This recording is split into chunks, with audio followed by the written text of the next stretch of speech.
Enkonzweni yokuphelezela the medicine umuthi umdaka ngobese sinenqalabutho esifundazwe sakithi kwaZulu Natal ugidla umdaka ampanza obeyibambe naye kuma Island asukubingelele mfethu sikhomukele kwiCaribbean. Yebo ngiyabonga. Siyazi usebenzile no medicine umdaka muthi umdaka ngobese nakho namhlanje sizomphelezela lokho kodwa kunina njengeinsizwa ezabamba iqhaza nigijima naye kuthini? Hey kubhlungu kakhulu. Ngimaze samncane ngoba sikhule naye since under 14 under 13 ngoba ngaleso sikhathi ibhola lisadlala under 13 kuma lower primary school siya kuma HP school high school saya ku professional level. So nje ngimazi kakhulu. Sebenze naye kakhulu sisebancane seyingane singazi nokuthi soba yini kusasa lethu. Kodwa ke konke sikubeka uNkulunkulu. Ningazi ukuthi ndoba yini kusasa lenu usuka naye phansi uma sikhuluma ngebhola kwagijinywa under 13 under 14 lawo ma division wona ibalekile kakhulu ebholeni lakithi wona futhi abamba iqhaza elikhulu elimangalisayo ebholeni lakithi. Njalo nje ukuyibeka nje mfowethu ikanjalo nje ngoba njengoba ngisho under 13 under 12 ngenhlanhla ke sasiphiwe uNkulunkulu elikhona ngangithi mangidlala ku under 12 ngifakwe ku under 14 ngidlale kabili kathathu ngelanga lento yangiyakhangaza ngaqoyina ebholeni.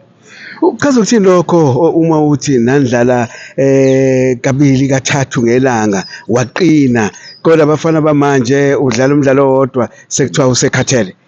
Njengoba ngingasho nje italent uma uNkulunkulu ekuphi italent akulula ukuthi balithathe kuwena. Iyona lento ayisipha amandla ukuthi sibe nalomfutho lo omkhulu.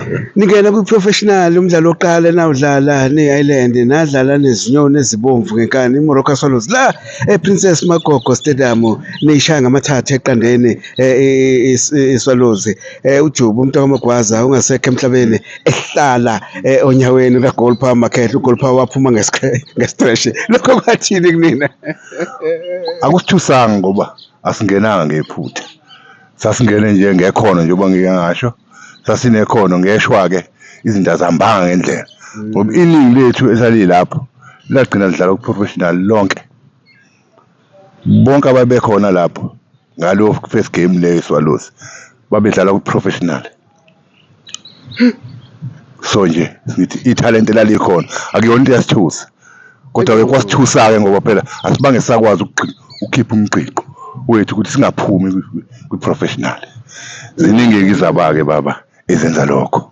Eziningi izaba ezenza lokho mhlambe insizwe encane intokazi ezincane sizidlala ibhola ziyajima zijime nje kabili kathathu sesikhathele ungathini umyalezo wakho kuzona umubuka umdaka ngobese umuthi wayishaya number 2 onzima lapha phansi ezikoleni masikhuluma ngomzuvela sikhuluma ngozakhe edlala ibhola ongakazi libona wadlala kaLendo wadlala kubaqulusi ungathini insizweni ezifika ebholeni? Ibhola lifana selibhizinisi manje lifana nje njengomsebenzi awukwazi ukuthi ungabe izinto ezilula ukuthi uzokuphumelela ufuna usebenze uzimisele usebenze kabili kathathu makuthiwa yenza kanye yenza kathathu lonto uzobona umvuzo wayo kodwa manje mawuthi uzokwenza nje hayi ngeke ekuphumelela.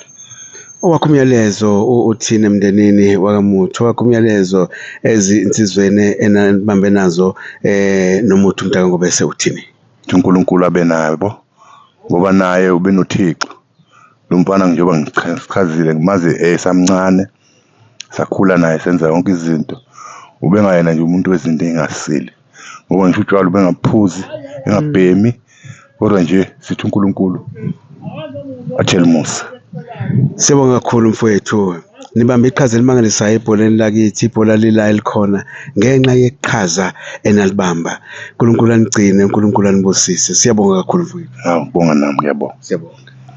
insizwa okay Mpanza obamba iqhaza elimangalisayo ebholeni lakithi elesifundazwe sakithi KwaZulu-Natal uma ukukhumbula uma kudlala ama-Island edlala la ePrincess Magogo Stadium yayigcwala inkundla ithule ithinya kwashonaphi lokho kubalandeli ngoba insizwa eziphuma emalokishini ezazidlala ibhola kwiprofessional insizwa zakhona esifundazweni sakithi KwaZulu Natal ezazidlala emaqenjini akithi esifundazwe sakithi KwaZulu Natal kuphuma umakhelwane bezosupporta insizwa iyakhona endaweni Kidla umntaka Mpanza ebese ikhuluma naye.